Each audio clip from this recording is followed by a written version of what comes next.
옛날 노비 제도가 있을 때 이야기입니다.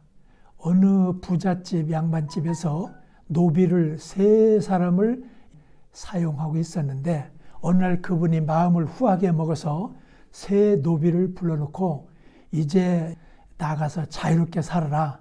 내가 노비 문서를 여러분 앞에서 전부 파괴하겠다. 이렇게 하고 자유를 주었습니다. 3사람은 아주 기뻐하고 감사했습니다.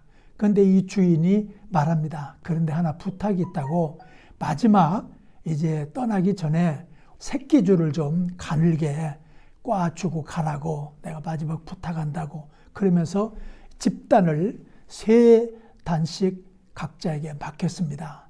그랬더니 3 노비가 반응이 다 달랐습니다. 첫째 사람은 야, 여태 나를 부려먹고 이제 떠나기 전날 마저 또 일을 시키냐고. 나 이거 안 하겠다고. 내일이면 떠날 건데 내가 뭐 새끼줄을 꼬고 있겠냐고. 그리고 짚을 옆에다 밀어놓고 아예 안 했습니다.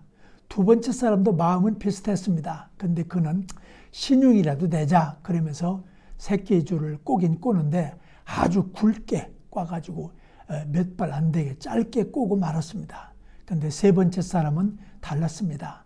그동안 우리를 잘 챙겨줬고 이제 자유인으로 우리를 허락해 줬는데 고맙지 아니한가. 우리가 마지막까지 충성을 다해서 잘 모시자.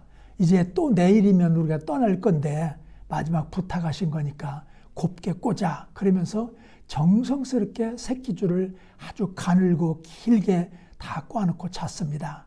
그 다음날 날이 새니까 이제 떠날 날이 됐잖아요.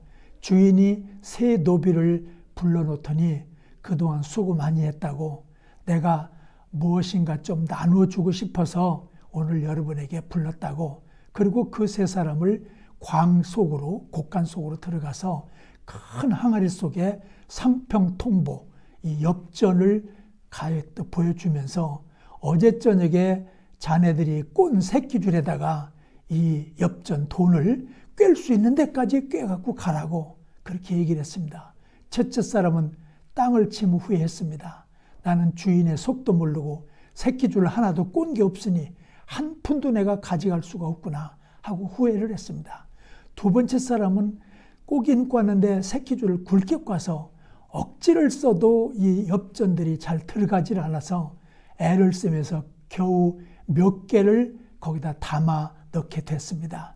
근데 3번째 사람은 새끼줄을 가늘게 길게 꽈기 때문에 많은 엽전을 거기다 꼬아서 담을 수가 있었습니다. 여러분, 성실이라고 하는 것이 이런 겁니다. 사람을 볼 때 당장만 보고 간단하게 판단하는 것들은 우리가 충성스럽게 사는 사람의 도리가 아니라고 생각합니다.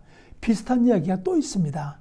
옛날에 어떤 분이 목수를 오랜동안 데리고 일을 했는데 이제 마지막에 일을 끝내면서 그 주인이 목수 보고 마지막 집 한 채만 져주고 가라고, 저기 좋은 터를 내가 봤으니 집 하나만 좀 져달라고 그러고 부탁을 하니까 이 목수도 역시 마음이 좋지 않았던 거 봅니다. 여태 일한 것만도 많은데 또 뭐 집을 이렇게 마지막 지라고 하느냐고.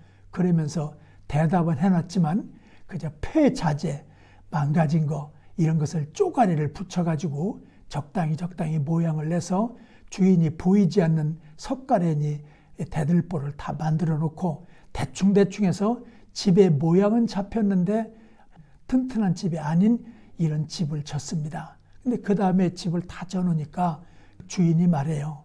지금까지 도와줘서 고맙다고. 내가 마지막 집 져달라는 건 내가 살으려고 진 집이 아니고 당신에게, 목수에게 내가 선물로 주려고 집을 져달라고 했다고. 이제 그 집을 받아서 살으라고. 이때 목수가 후회를 했습니다. 아, 내가 살 집인데 이렇게 내가 허술하게 집을 졌구나. 그래서 그는 후회를 하면서 좋지 못한 집 속에 살게 되었더랍니다. 여러분, 충성된 종, 게으르지 않은 종, 하나님이 진심을 보시지 않습니까?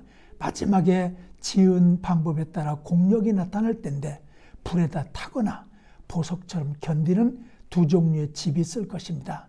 여러분, 하나님 앞에서, 사람들 앞에서, 인간관계에서 성실한 사람으로 우리의 삶을 이끌어 갔으면 좋겠습니다. 감사합니다.